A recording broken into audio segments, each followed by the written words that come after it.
आज का हमारा टॉपिक है मोलैरिटी ऑफ ए सॉल्यूशन। ये एक तरीका है जिससे हम किसी भी सॉल्यूशन की कंसंट्रेशन को एक्सप्रेस करते हैं। कंसंट्रेशन का मतलब है कि आपने कितनी अमाउंट ऑफ सॉल्यूट डिज़ोल्व कर रखी है इन ए गिवन अमाउंट ऑफ सॉल्वेंट। अलग अलग तरीके हैं कंसंट्रेशन को एक्सप्रेस करने के, तो मोलैरिटी भी उसमें से एक तरीका है। तो सबसे पहले हम बात करेंगे सॉल्यूशन की। सॉल्यूशन है क्या? सॉल्यूशन एक होमोजीनियस मिक्सचर है। दो या दो से अधिक सब्सटेंसेस का कंडीशन क्या है? वो आपस में रिएक्ट नहीं करने चाहिए। दो कंपोनेंट हैं सॉल्यूशन के, सॉल्यूट और सॉल्वेंट। सॉल्यूट वो कंपोनेंट है जो लेस अमाउंट में प्रेजेंट है आपके सॉल्यूशन में, और सॉल्वेंट वो कंपोनेंट है which is present in higher amount. Okay, यहाँ पर आपको एक एग्जांपल भी दिखाई दे रहा है सॉल्यूशन का। तो यहाँ पर हमने वाटर में साल्ट डिज़ोल्व कर रखा है, तो वाटर यहाँ पर सॉल्वेंट है और साल्ट क्या है यहाँ पर? सॉल्यूट है। चलिए डेफिनेशन करते हैं मोलैरिटी की। मोलैरिटी क्या एक्सप्रेस करता है? ये बताता है कि आपके जो सब्सटेंस है उसके कितने मोल डिज़ोल्व हैं, किसमें? 1 लीटर ऑफ सॉल्यूशन में। आपने ये बात ध्यान रखनी है कि सॉल्यूट और प्लस सॉल्वेंट दोनों को मिला के जो टोटल वॉल्यूम है वो कितना होना चाहिए? 1 लीटर होना चाहिए। यहाँ पर आपको एक वॉल्यूमेट्रिक फ्लास्क दिखाई दे रही है, इसका वॉल्यूम है 1 लीटर। तो मान लीजिए मैंने इसमें सोडियम क्लोराइड डिज़ोल्व कर दिया 1 मोल। 1 मोल क्या डिज़ोल्व कर दिया मैंने इसमें? Sodium chloride. तो अब आप देखिए जो 1 मोल ऑफ सोडियम क्लोराइड है वो डिज़ोल्व है कितने में प्रेजेंट है? 1 लीटर ऑफ सॉल्यूशन में। तो इस सॉल्यूशन की मोलैरिटी कितनी होगी आपकी? 1 मोलर। ओके, मोलैरिटी को हम एक्सप्रेस करते हैं कैपिटल एम से।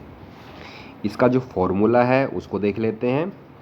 Molarity is equal to number of moles of solute present in V volume of solution, जो कि किस में एक्सप्रेस है? लीटर में प्रेजेंट है। ठीक है, यदि आप लीटर की जगह वॉल्यूम है जो सॉल्यूशन का वो मिलीलीटर में लेते हो तो आपको इस फॉर्मूले को 1000 से मल्टीप्लाई करना पड़ेगा।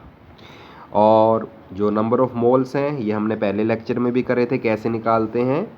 जो आपका सब्सटेंस का मास दे रखा है उसको डिवाइड कर दो उसके मॉलिक्यूलर मास से। मान लीजिए इस वॉल्यूमेट्रिक फ्लास्क में मैंने 4 ग्राम सोडियम क्लोराइड डिज़ोल्व करा।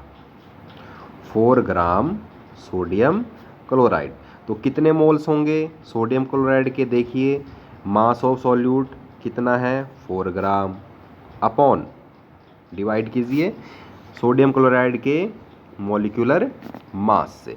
तो सोडियम क्लोराइड का मॉलिक्यूलर मास बताइए कितना है? सोडियम का 23 है और क्लोरीन का कितना है? 35.5।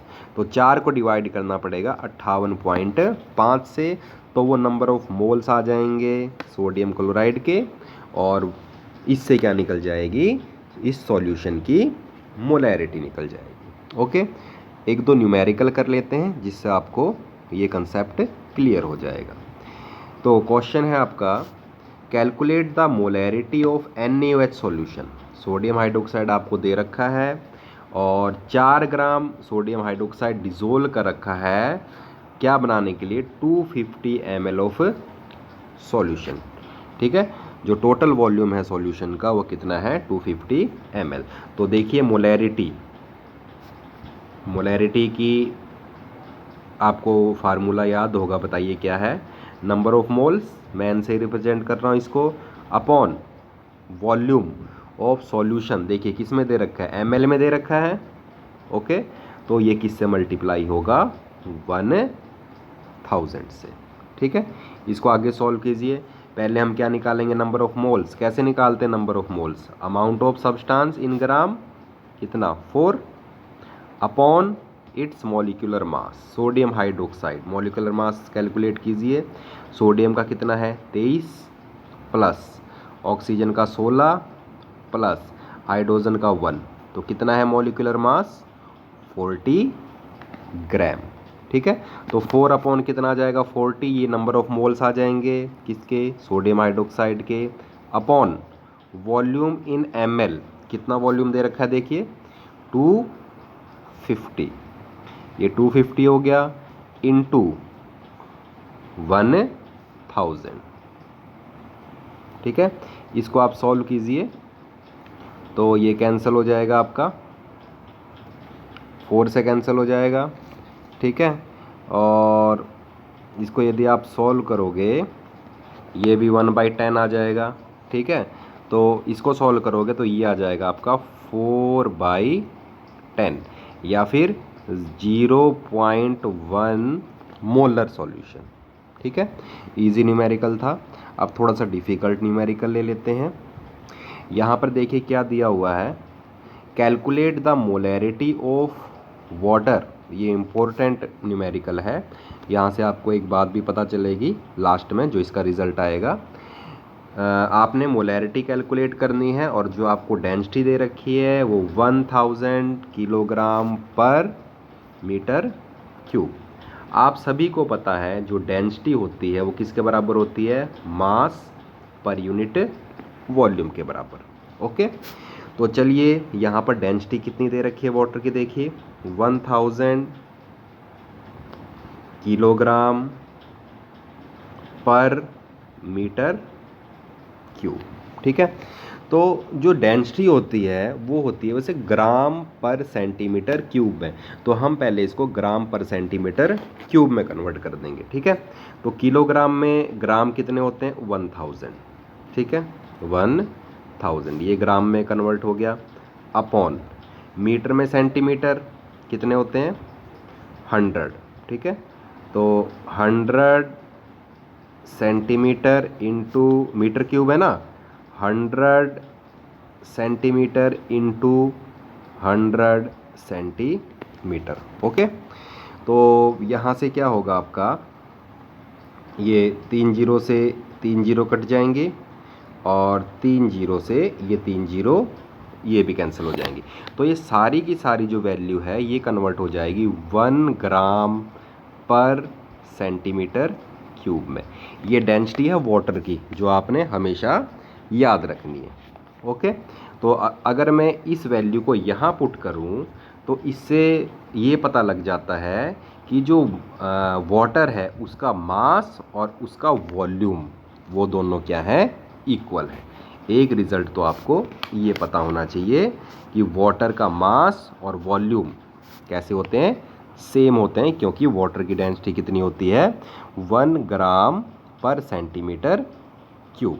ओके, तो अब हमने क्या करना है, जो मोलैरिटी निकालनी है, मोलैरिटी तो कितने में निकलती है 1 लीटर में, तो 1 लीटर ऑफ वाटर ये किसके बराबर होगा, it is 1000 centimetre cube of water.